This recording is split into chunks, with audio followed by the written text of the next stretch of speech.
Welcome to The Hidden Ingredient, where we sit at the table for slow conversations that reveal the moments that shape who we become. So pull up a chair and let's get to it.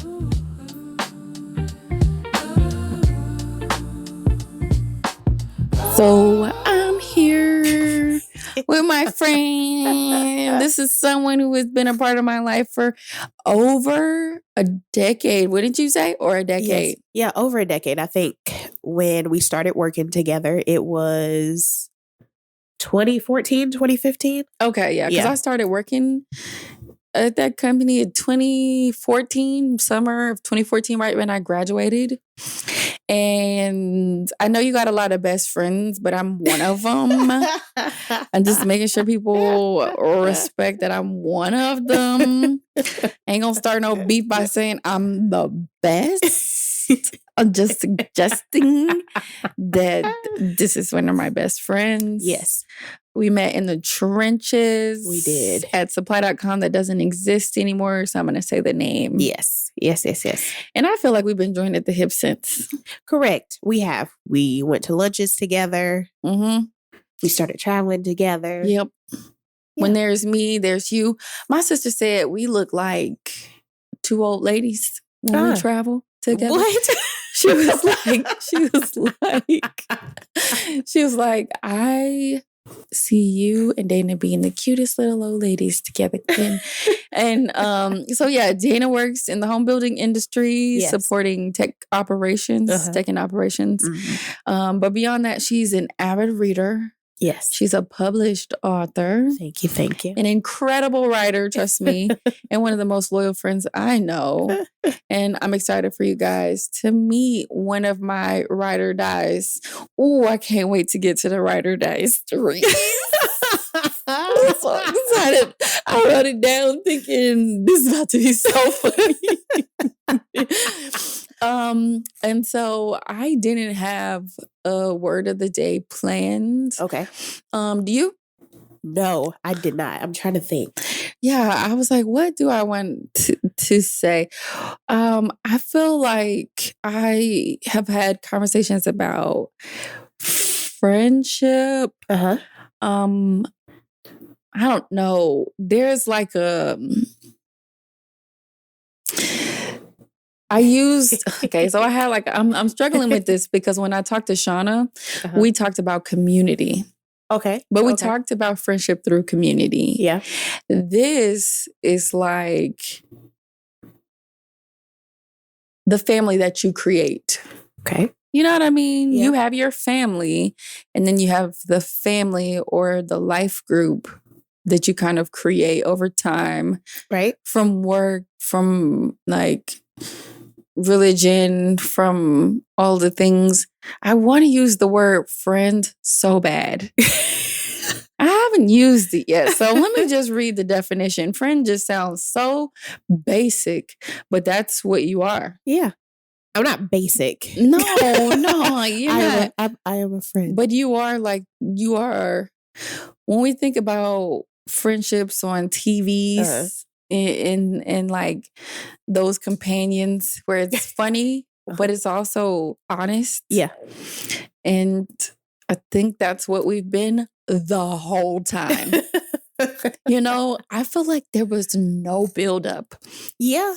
I mean, I would agree with you there. I think that we just we fell into a very honest friendship quickly. Mm-hmm. Mm-hmm. And we didn't, like you said, we didn't have to build anything up. It wasn't like we weren't bonded through trauma. Let's put it that way. Like we didn't have similar religious interests. Right. The only commonality we had was our job. Right. And we went to college together. Yeah. And we didn't even know each other when we were in college. Yeah. Okay. So friend, the true definition of it is a person whom one has a bond of mutual affection, trust, and support, typically excluding sexual or family relations. They're individuals enjoyed for companionship, often sharing similar interests and providing emotional support. Friends are characterized by loyalty, honest communication, and how do you say this word? voluntary? Oh, that says voluntary. Oh dear. I was trying to say voluntary, but I was like, the N is not in the right place. But you know what? That's what happens sometimes when you're reading. You're just reading and you're at a pace and you get to a word that you know. But you'll just be like, what the hell is that? And then voluntary. Yeah. It gets like that sometimes. And that's okay. Yeah. But you know what? I think the reason our friendship works is because it wasn't rooted in one thing. Correct. It was about work. Mm-hmm. It was about books and writing. Yep. It was about travel. And then it was about men. It was about family. Yep. It never was about one thing. Correct. And I don't think I had been in a friendship where I felt so protected. Oh. Because I don't have I have older sister, but stepsisters, you know what I'm saying? Like I didn't have an older female that I felt immediately protected by. Uh-huh. And I will never forget the stuff that you kind of covered me in at work. Because it was also my first job. Right. Yeah. And there were things happening there that I was like, this feels like it shouldn't be happening. La la la la. And so yeah. So we'll use friendship because this is the most accurate definition of the word, in my opinion. I agree. So let's get into it, Miss Towns. Okay. I would like to just give a disclaimer for all of the listeners out there. It is pollen season here. And she is fighting for her life. I am fighting. Before we did this, I put probably like 5 different hot compresses on my face. I was sure we were going to do this. My nose will it's still kind of stuffy, but it's a little bit open up now. So what I will say is if my voice is annoying you, just turn it off. And that's not how I talk every day. But you do sound better than you sounded a second ago. Yeah. Yes. At one point, I was like, I don't know who this person is talking, but you sound more like yourself now. Yeah, I sound more like myself. So now if my voice is annoying you, then don't talk to me. And that would be fine. And so for all the people that we're excited about hearing Dana, here she is. This is the archetype of my friend group that ends up in all of my conversations. So for people hearing your voice for the first time, how do you usually describe like who you are, what you do?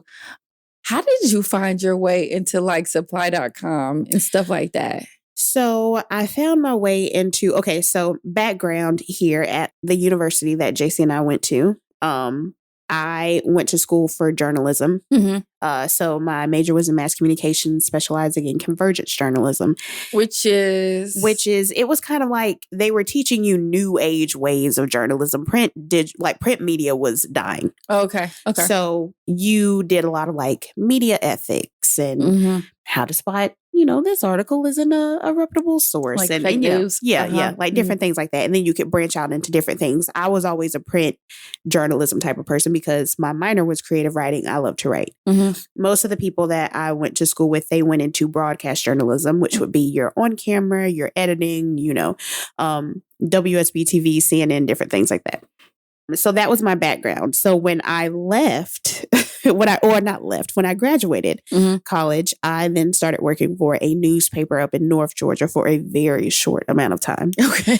And I found during that one, I still had a love for print journalism and writing, but 1, it was a dying field, and 2, the field that I was in was very old, male, white dominated, and they did not like my voice. And they made it, and that's not even just like my talking voice. They did not like my writing voice. And they made it known. Oh, for real? How did they make it known? So oh God. I had an editor. So I wrote for 2 different newspapers. There was a weekly newspaper that came out, and then there was a daily newspaper that came out. And my job title there, I was a reporter, and I would go out and I'd have to find my own stories, interview my own people, take my own pictures, and then write my own stories and then send it over to my editor, who would then go through them, and then those stories would be published. Because I was fresh out of school, I was 3 months out of college. This was my first big girl job working at a real newspaper that was outside of campus. I would reach out to some of the older people that were there. And I would say, hey, before I send this over to go to the newspaper, would you like to, could you look at it? Could you give me some advice? Yeah. Could you give me some feedback? Because again, I just got here. You all have been here for decades. Like, these people were old. And also, I was the only Black woman there. I was the only Black person there. Okay. Was there any other person of color? The janitors. Oh. And there was one Black man who did the printing of the newspapers. But everybody else there, they were white. What year is this? This was 2013. Okay. Yeah. Okay. So I am working for them. And whenever I would send, and this happened multiple times, I would send my articles over just asking for feedback. And they would say, oh, yeah, it's great. It's fine. Yeah, this looks good. This is good. And I'm like, okay, great. Yeah, I'm killing things. I'm out here doing my thing. My editor would come to me and she would be like, hey, can I talk to you for a second? And my editor is still in my life today. Okay. We're friends on LinkedIn, on Facebook. Every so often she'll send me a message. But she would come over and she would say, hey, so I know that you sent this article over to so-and-so, and they had a lot of negative things to say about it. And I was like, what? Yeah. And I'll be like, they literally came to my face and said, it's perfect. There's nothing that you need to do. And then she would literally pull up the emails that they were sending about me. For real? Behind your back? Behind my back. Yes. Yes. Oh. So they were not in the camp of wanting to help me. Yeah. So at that point, I was just like, I'm just going to utilize this as a place to build my craft. And then I'm going to go off somewhere else. Because I didn't want to be in that. This was up near Lake Lanier. You was driving out there? Yes. Every day. I was driving out there every day. And then on the weekends, I worked at the cafe. I was a waitress at Peachtree Cafe. Mm-hmm. And you were. Yeah. Yes, you were. So I would do that. And it really just ultimately all came to a head when one day I came in, and this was the reason why I remember this is, one, because it was so significant, and 2, it was after a major thing that I did. So Adam Sandler was filming a movie in Gainesville, Georgia. This was up where the newspaper is at. Okay. And my goal that I set for myself, nobody else told me to do this, but my goal that I set for myself was I would love to interview him, but at the very least, I want to get a really good picture of him. Okay. So I stalked him for like weeks. What? And I found that he was going to be filming at this neighborhood that was right off of Lake Lanier in a baseball field. And I went up there and I interviewed the people that lived there. I got all these quotes, I got all these pictures, and I got this story ready to go. And then as I was leaving, Adam Sandler pulls up. He pulls, for real? Yeah. I've never heard this. He pulls up. I'll show you the picture. And I have the article. Okay. But he pulls up and he gets out of the van and all of these people are crowded around him and he's got all of his security and everything. And I'm just snapping picture. And I come in the next day to the newsroom. I'm showing my editor and she's like, oh my God. And I'm showing other people too. They're like, oh yeah, you got it. So I put my article together. I put the pictures on it. They decide that they're also going to put it on the front page of the major daily news. So it's going to be in the weekly newspaper that I wrote for it. It was also going to be in the daily newspaper. And I was just so proud of myself. And you did or didn't get a quote from him directly? I did not get a quote from him directly. Just got the picture. I just got the picture. Okay. Yep. I got quotes from people that lived in the neighborhoods that lived in some of the homes that they were actually utilizing for the movie. So I got to talk to them. So I put it all in. I was super excited about it. And the publisher of the newspaper goes to the editor, and then the editor comes to me and is like, oh, Dana, the publisher wants to talk to you. You know, like he called us into a meeting. And I was like, okay. And I'm thinking it has something to do with this article. Like, oh, you did this really good job, blah, blah, blah, blah. I go in there and he says, hey, you know, my name is, and I cannot remember his name. All I can tell you is that he looked like Wolfgang Puck. This man, like, that's what he looked like. And he called me and he's like, hi, my name is blah, blah, blah. You know, this is my first time officially introducing myself to you. You know, how's everything been? Blah, blah. I'm like, oh, great. You know, blah, blah, blah. I have my notebook I'm getting ready to take notes. Yeah.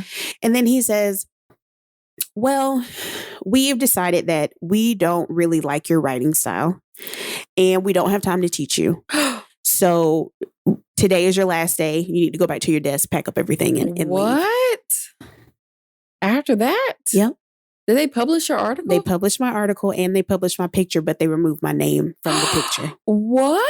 I think I do remember this conversation. It just says on there, and I haven't looked at that picture in years, but I believe that it still says on it, because I have a copy of it, that it just says from the Time staff.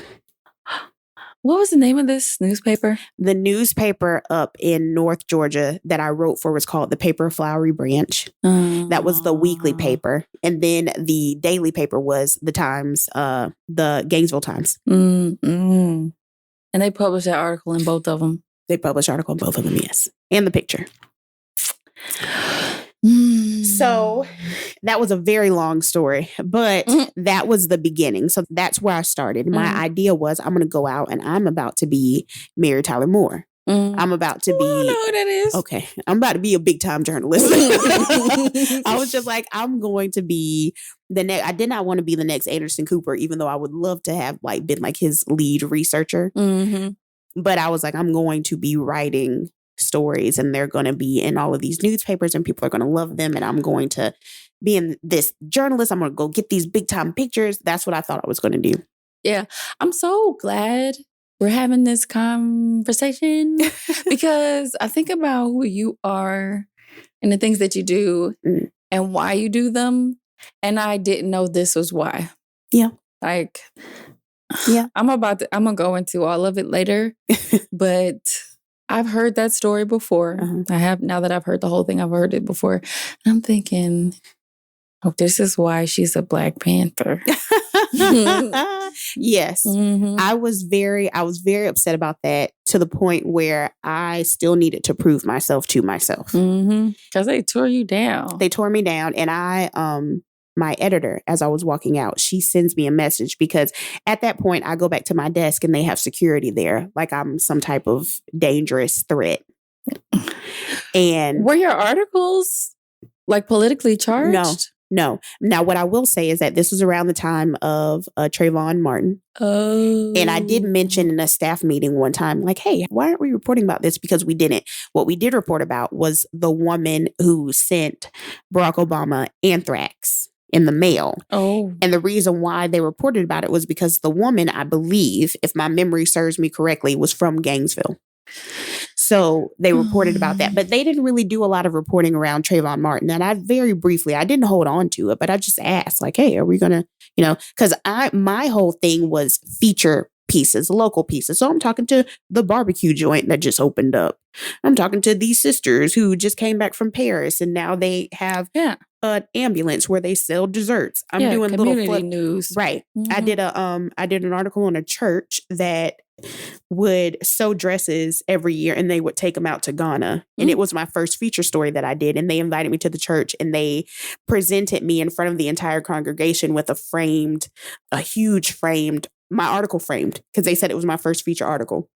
I still have it. It's in my office. It's in my office. It was a very proud moment. My editor was there. My little brother was there. Yeah. They told me that I was coming to interview somebody and they let me interview that person. And they also put that in the newspaper the next day. But the real reason why they had me come out there was because they wanted the entire congregation to see who had written this article about them. Wow. So anywho, after that whole thing happened, I started applying to other jobs and I ended up getting an interview at a newspaper in South Carolina. I went up there for a one-day interview. I had a conversation with them. I showed them my articles. And as I was leaving, they were like, hey, would you like to like do a real quick article for us right now? And I was like, yeah. I went out to their little square. I took my own pictures because I carried my camera with me everywhere.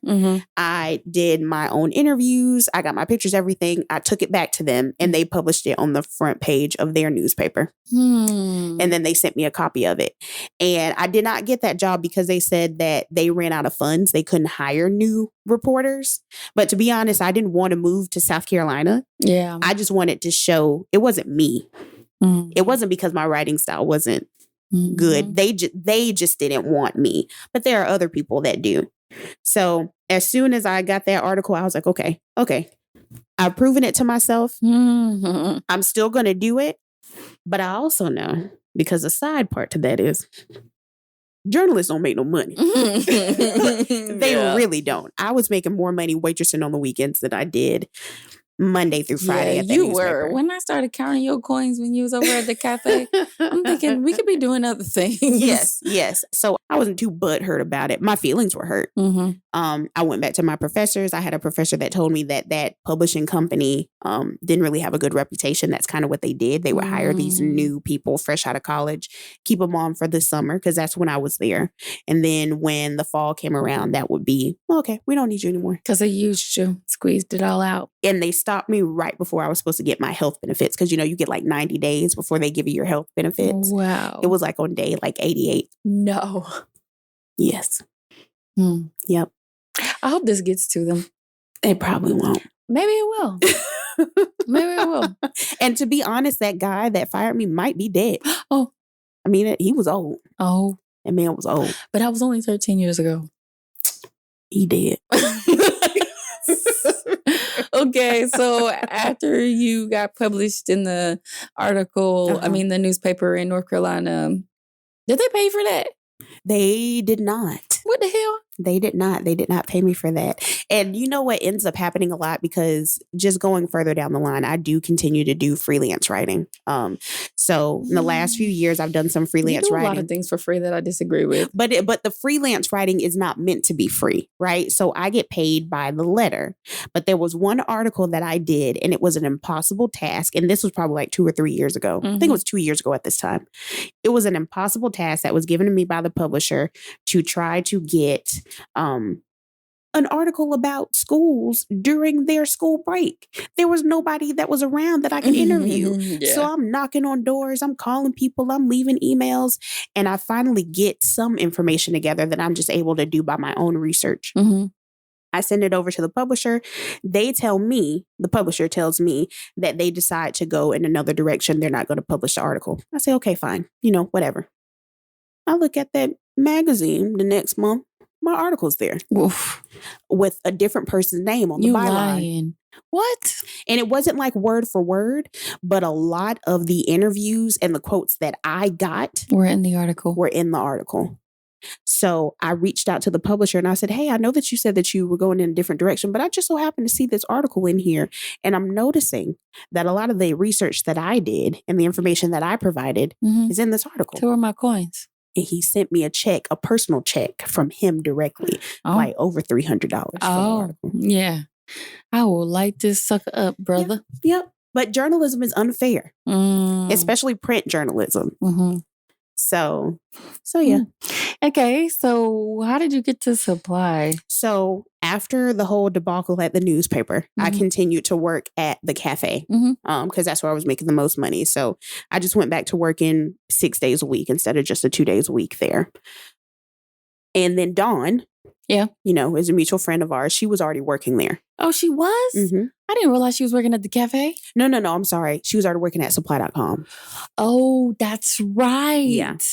She was already working there. Yeah. Okay. So, and I told her about what happened at the newspaper.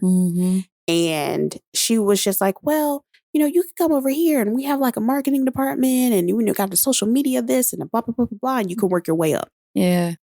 Marketing was some bullshit. It was. Okay. And so was a social media person. Because remember, they let go of the social media person. Did. Yeah. Like had somebody focus on the Pinterest. Yeah. Yes. We had a Pinterest, we had an Instagram, we had a this, we had a that. And there was one person that was focused on it. And I think maybe like 6 months after I got there, she was let go. So Dawn put me on. And she was just like, like, I'm like really close with everybody in the company, blah, blah, blah. I can probably get you an interview. And that's exactly what she did. And I came in, and the founder and CEO of the company, I'm not going to say his name. I would. You ain't got to. he interviewed me. Yeah, he interviewed me too. Yeah. And interesting man he is. A very interesting man. Asked some interesting questions that had absolutely nothing to do with the job. None. Asked about student loans. Yep. Yes. Personal debt. Yeah. And then when I was like, I'm not sure, what's ballpark number? How much debt you think you in? It's like, you know what? Now that we're talking about this, he probably asked to see if he could get you for cheap. Well, yeah, maybe so. Because I remember starting making $12 an hour. Or I know that at the end of the year, at the end of the first year, I made like $28,000. Yeah. And I was thinking, I have a degree. Yeah. What the hell is going on here? Exactly. Yeah. And maybe that's a good point. I didn't think about it that way. I just thought he was being a bitch. Invasive. Yeah. Yes. Both strong, good words. Yes. Invasive is a better one though. So that's how I got put on there, and, worked my way up there. We started there. We were working together, worked in customer service. Then shortly after that, I got moved up to professional sales. Yeah. I remember, which everybody knows, I do not like sales. Yeah, but you weren't bad at it. You just didn't like it. I didn't like it. And when sitting in that position, I was like, but I do see where there's a need here. Yes. For operations. We're focusing so much on sales that we are not focusing on the process of the back end of making sure that the customer has a great experience. Right. And remember, we sat down after I promoted it to you and then to Finley. I was like, let's go to our boss at the time and suggest this new model. Yep. Where we could focus on sales and we'd have a support partner focused on all the operations. Correct. Yep. Does this quote make sense? Will it go out in time? These are the delays. Any questions the customer had, you took care of. And It's funny that I'm just getting now to that space in my new job. Yeah. It's an important role, and a lot of sales positions don't have it. Yeah. So when we called it out and we said, we'll pilot it, right? Like it was you, Finley, and then me being the operations person, and they gave us 3 months and we blew up. We were making so much money. Yep. And then we were able to pay you. Yep. Like we had our salaries, but it was enough for us to say, if she's helping us get to this height, we should be able to give her a part of our bonus pie. Correct. And that was pretty much how. So after about 3 months, I think a rough metric there was that we grew sales by 30%. Oh, for real? Yeah. So because we were able to show that, and then because you all were able to make these high numbers, and then you all were paying me out of giving me a bonus based off of your bonus. That was how we were able to grow that team. Yeah. To where we forgot about all of that. Yeah. Like I remember it. I was a very proud moment. A lot of things we did there to me is why we're so successful today. Right. We just got the autonomy to think of new. Even when I think about like the call blitzes we used to do with Bartlett and I have that data, and I still use that data to inform how we talk to customers and like call scripts. Right. Yes. And yes. Times a day that we talk to customers, or the day that we talk to them, because we're in a very specific industry and they're available at certain times. Like we just got the room to research. Right. Like we might not have been under the greatest regime because they're just so. How do I say this politically? You know what I'm trying to say. Yes. They're just everything that you don't like in white people. I don't know another way to say it. Like I have really great friends that are white. Yep. But there are just like, we're in the South, we're in Georgia, and they embody everything that you think is in a Southern white man. Yeah. Yeah. It is in that, to the point where his dad was coming in like, he said something so distasteful about the fact that women were working in the office. Yeah. It was very much a boys' club there. Yes. And I think that the reason That's a good way. You should have said that. You should have told me to say that. You should have stepped in. I was letting you go with it. Because what you said is true. But that's what it was. It was a boys' club. And I think the reason why we were able to get to the heights that we were able to get to is because they respected us within the boys club. Oh, yeah. Because we could show them how to do it better. Yeah. This is how you do it. And not only can we show you how to do it better, we can do it better. Mm-hmm. And then we can get other people trained up to do it better. Exactly. Like we were doing all of the training. We were creating all of the SOPs. Yep. All of the incentive plans, all of the performance improvement plans. Mm-hmm. Everything. Yeah. We did it down to the point where they didn't even do their own PTO. I was doing it for them. That's true. Remember? I was doing it. I was doing everybody's PTO. I was approving everybody's time off, their vacation. You were even checking cameras. Yeah. You know what I'm saying? Like, we ain't got to get into that. But yeah. Like we were doing a lot of things to where they could coast in their job. But again, like you said, I attribute that to how we are able to be successful today. Yeah. We learned so many small, important things about operations because now I am technically senior manager of strategy and operations. And the stuff that I'm implementing is like, to me, it's foundational. Right. But now that you're running it back, I'm thinking, we took that team to like 7 people to like 30 people. Yeah. Because the team that we built, it's still in existence today for the company that I am currently working for. They are just doing slightly different tasks under the same process that was built, that we built in the walls of supply.com off of Austell, off 210 The Bluffs. And then Fulton Industrial, where they expected us to stay alive. Yes, which was difficult. What? But that is what that's what we did. That is the journey. Yeah. And in between times, we would go to the Epicenter and eat lunch because when they built that was a saving grace.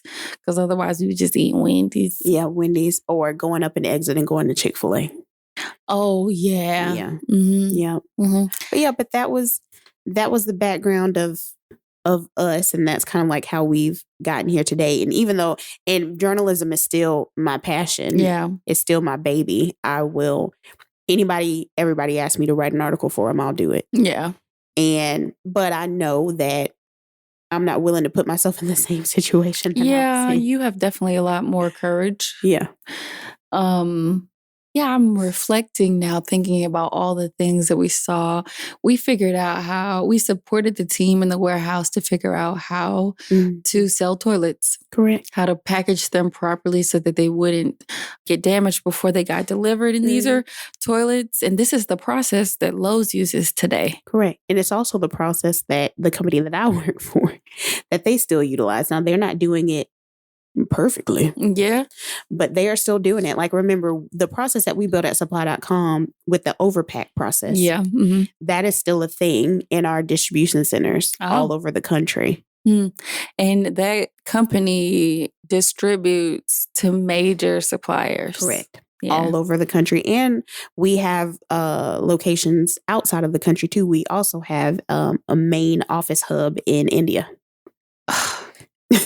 Yeah, I remember sitting in those boardrooms, looking at different toilets that came back damaged. Like, we know. And all those pictures, yes. Or like even sitting down with the marketing team and looking at the life cycle of a sale and understanding the perfect time to make the phone call, or when we should expect to have another sale, or we haven't engaged with this customer in time because that life cycle is 3 months and we missed the window. We learned so much. Yep. And all while like being in really critical phases in life too, because we were fresh out of school. We were in our 20s, like life was changing. We were doing this in our 20s, going into our 30s during a pandemic. Yeah. We both bought homes during that time. That's true. Yeah. Yeah. We transitioned teams into like a virtual space. We had a really high retention rate. We did. That's why I be trying to tell you, we could do this without them. I believe that we can do many things without a lot of people. You just don't want to.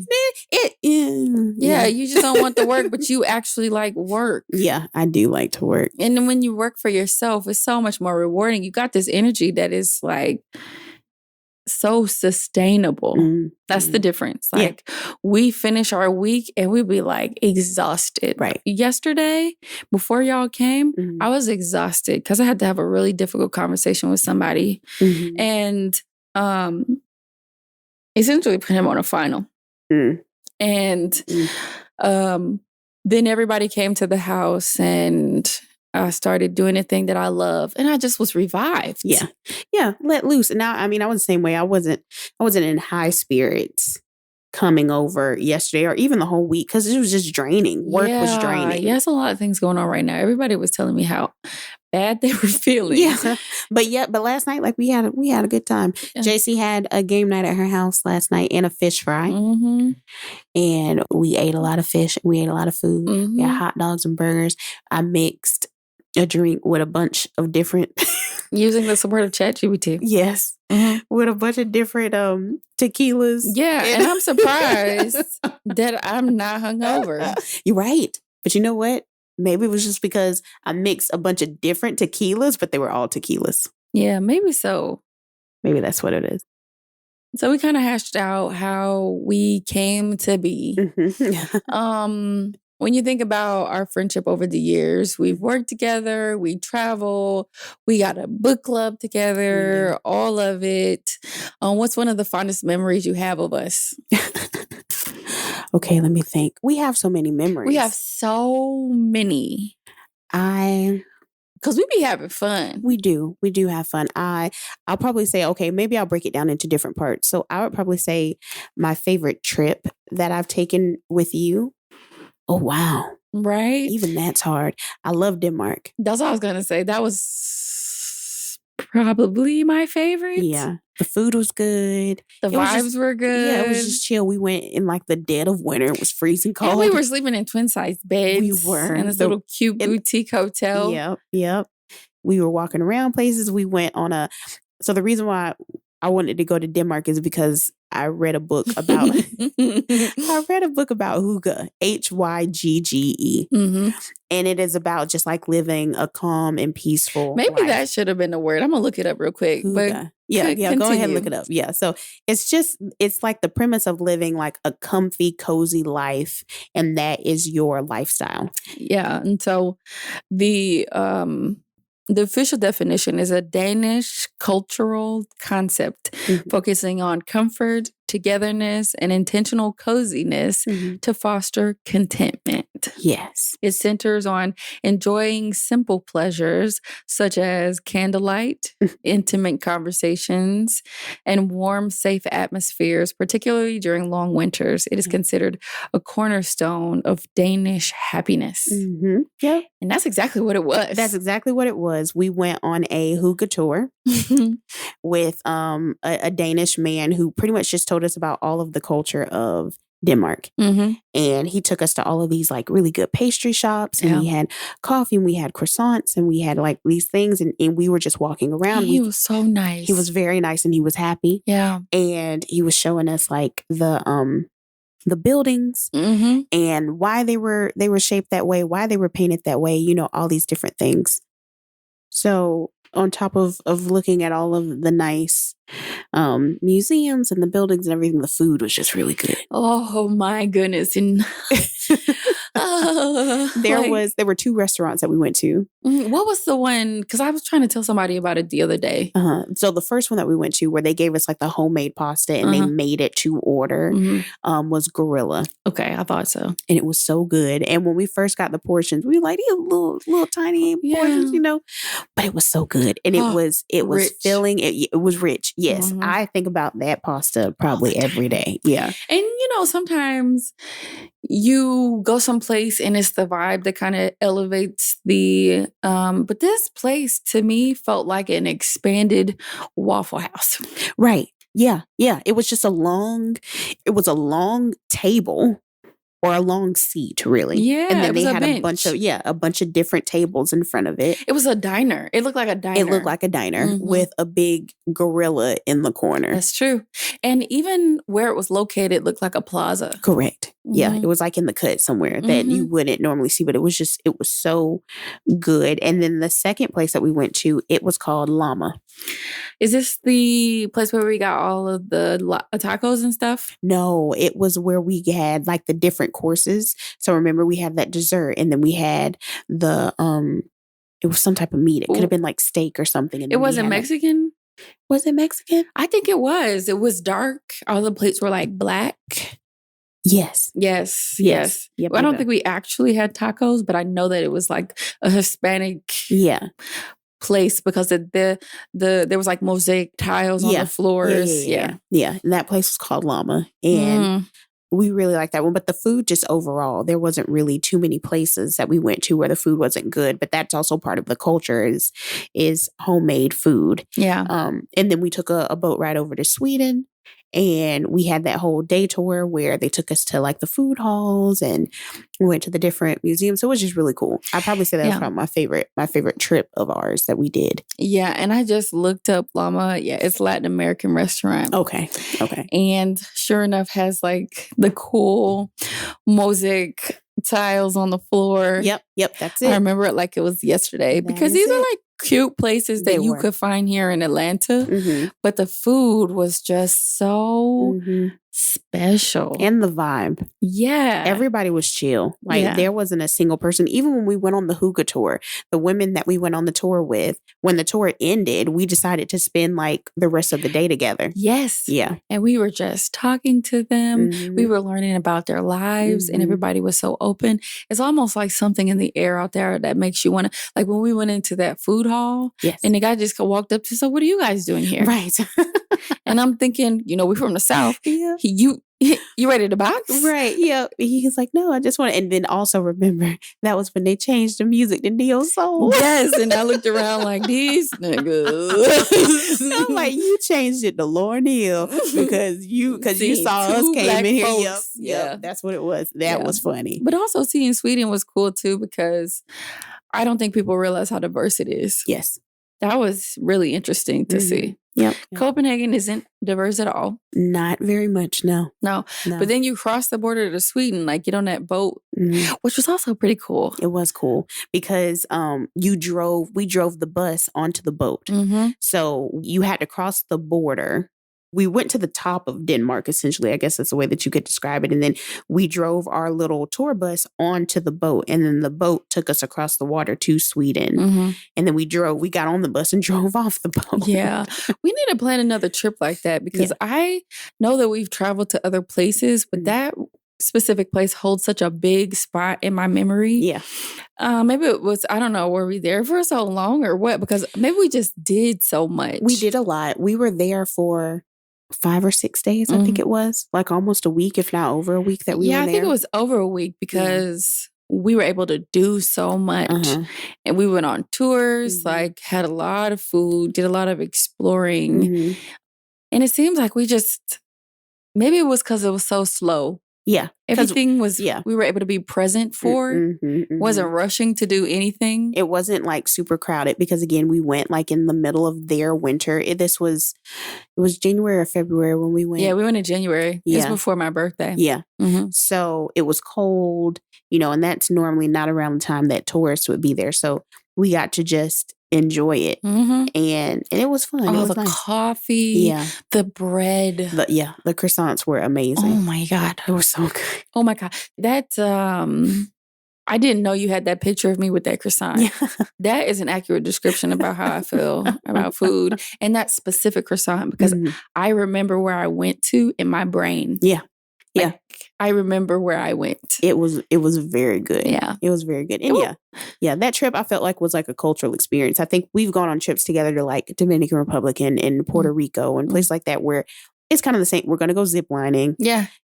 Puerto Rico, we did take that dance class, that bomba class. Oh yeah. Puerto Rico was cool because we also had that whole space. We had that bad trip. Yeah. We were there for were we there for 2 weeks? We were there for 7 days, I think. Oh, okay. Yeah, Probably I think, but it felt longer because we had to climb to the top of a tower to get to our Airbnb. So once we went back up to the Airbnb, we weren't going back down because it was 10 million thousand hundred every step that you can. Yeah, it was, and there was no elevator. None outside of the Airbnb. Was sweltering hot. Yes, because we went in October. Yeah. So, but we had a beach day in your tent, and that's when I realized I'm not doing beach days right. Like on my own, I'm not doing them right. So I like to go to the beach. The way that I like to set up the beach is we should be there the entire day.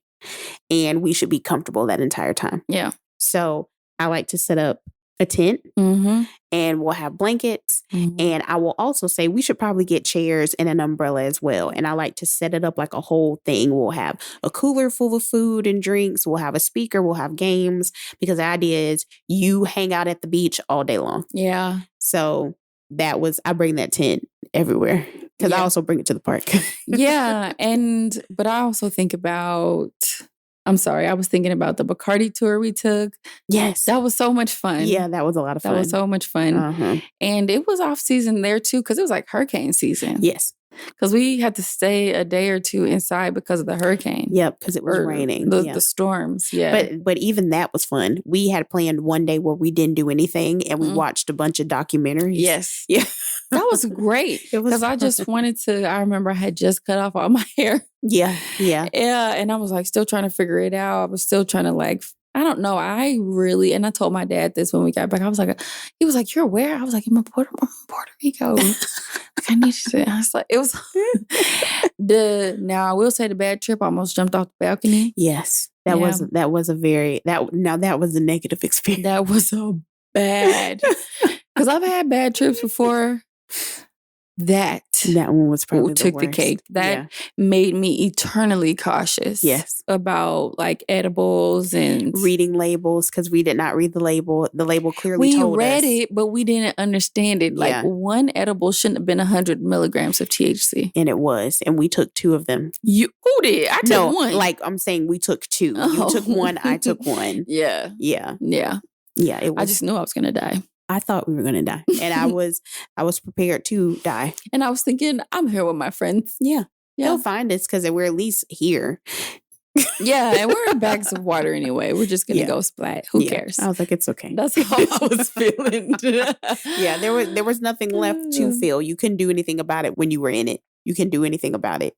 Yeah. So, yeah. Yeah. I mean, I guess we do have so many memories. I mean, Colorado trips. Yeah. Colorado was fun too. Yeah. Right. We went for a week. We stay at the same Airbnb every time we go to Colorado because we love the Airbnb so much. And they have 4 or 5 different rooms. So we'll stay in a different room every time we go. Mm-hmm. Yeah, and then we have access to all the edibles in Colorado and the cones, and then the top of the Airbnb was open so you could see the mountains. Yep. Down the street was that cool little biscuit place. Yeah, the one that was, and then remember, was that the biscuit place that was ran by a bunch of homeschool kids? Yes. Yes. Yes, it was quite strange. And it was good though. Tasty. It was great. You could tell that's all they did was make biscuits. Yes. That was all they did was make biscuits. We're going to eat some good food. Yeah. We're going to eat some good food. And have a good time. Yeah. I feel like no matter what we have done or where we have gone, we've had a good time and a story to tell. Yeah, but I think it's also because we know our roles when we travel. Yeah. I think we're both pretty controlling, but there are only a few things that I know that I need to control. Yeah. And there are things that you know you need to control. And then we kind of I just give you space to do that as long as I can make sure that we choose the right place to eat. Yes. Yeah. And I know yours is the food. Mine is anything else left that can be controlled. Yeah. I mean, I got to think about bathrooms and space and Airbnbs. Yeah. Because the Colorado one, I loved the heated floor. Yeah, that was a nice touch. It was. And just if you're in Colorado, there's a spot called the Barta House, Barta House. Mm-hmm. And if you're with a group of friends, you can be all in little apartments together. Yeah. It's like 4 suites. It's 4 of them, yep. And then there's a laundry room that's right in the middle. And then the perfect thing about it is that it's right above a bakery type of shop. And we used to go down there every day. And my order of choice was Texas toast, and they put what was it? Cookie butter. Yes, biscotti butter. Yeah. Like they put that on the Texas toast, and then they would chop up fresh fruit. So I would always get strawberries, and I got it every single day. And then when I got home, I started making it myself. Exactly. So good. And then they made this really good burrito, this breakfast burrito. But you want to know my fondest memory? Yes. Because we have a lot of travel memories that I can hearken. My favorite, and I tell everybody this. Let me make sure I ain't supposed to bring this up later. My favorite memory for us, or moment for us, is when I had a customer that didn't want to work with me because I was Black. Because you were Black. Yeah. And so I was at one of the salespeople. Mm-hmm. And when we send emails, they had our picture on them. Mm-hmm. And a lot of times my picture would work in my favor. Like, oh, I just want to have a conversation. I'd be kikiing with people and convince them to buy what I needed them to buy. Right. There was someone who didn't want to work with me because I was a woman and because I was Black. And they made that abundantly clear in really rude ways. Mm-hmm. And I had a leader at the time who didn't... she was weak. Yeah. Yeah. In no better word, she was weak and didn't feel that I was the priority. She felt like the customer was the priority. Right. So instead of addressing the customer, saying, you don't talk to people like that, we don't treat our people here that way, she gave the customer to someone else. Who was white. Mm-hmm. Yeah. And male. Yeah. And Dana took it upon herself. Because I was like, that's not enough. Yeah. There's something that needs to be done here, and it feels like you all aren't going to handle it in-house. So I'll just go ahead and handle it out-house. Yes, bro. Got his email address and his actual address. Yes. Right? Yes. And registered him for the NAACP newsletter. Yes. And I'm thinking, why don't I think of things like this? Because I didn't want to hurt him. I'm not a violent person. Outwardly, yes. But I just wanted to make it known. I like doing minor inconveniences to people. that have like a long-term effect, because I'm sure that he probably to this day is like, how did I get signed up for the NAACP? Why won't it stop? Yeah, like they keep sending me all this stuff. Hey. Text messages. Yeah, and the only thing that he can do is find a way to unsubscribe. Which will be difficult because they have your address. It will be. And it was very clear that this was an older man. Even by the way that he was writing the email. So he doesn't know how technology works. And I said, this is perfect. This is perfect. I'm not harming anybody. And that company doesn't exist anymore. So yeah. So bite me. Exactly. Yeah. Can't do anything about it. Yeah. We had so many instances like that. But honestly, that was like the first time someone had stood up for me in that way. Yeah. And it wasn't she's going to be my friend for the rest of my life because of this. It just happened that way. Yeah. Because we kept running into situations where I'm like, no, don't talk to Dana that way. Or then you would find because I'm so aloof sometimes, like stuff be happening. And then 2 days later, I'm like, damn. They really did. What? Why ain't do nothing about that? Yeah. But you also hold a place in my life where all of my partners respected it too. And because of that, I always felt like safe telling you everything about, you know what I mean? Like you have different strokes for different folks, but for the most part, you got everything. But I think it's because the relationship started out that way. I told you things that I was like, why I tell her that? Like we'd be at lunch having real deep conversations. And because we kind of ran everything, we could take really comfortably long lunches. Yes. Yes, and we did. And kick it. We did. Yeah. And we had, if there was somebody at work that didn't like me, you could probably guarantee that they also did not like JC. And but they wouldn't be there long. They would not be there long. And they would try to go against us. And that would be laughable. And it would be. They would bring, you remember, you know who I'm talking about. Yes, I do. There was a situation, I'll be very brief with it, where somebody did not like me specifically. They said that I was rude. They said that, I wasn't being a good leader. And the reason why she was saying that was because she did something incorrectly and I was training her. And I asked her, hey, why did you put this here? And she's like, well, obviously I put it there because they told me that. And I don't like it when people respond to me in that way. I don't like asking a question and then somebody bucks at me with the response because now I'm going to have to dig a little bit deeper to find the truth. And that's exactly what I did. I pulled her phone call and that was not what that person told her to put on this particular document. She just did it. Now I'm confused. What you talking about? She was doing a quote for somebody and the lead time that she put on there was that it would take 2 to 3 days to get. The customer ends up ordering it and then it actually took 8 to 12 weeks to get. And was it Duravid?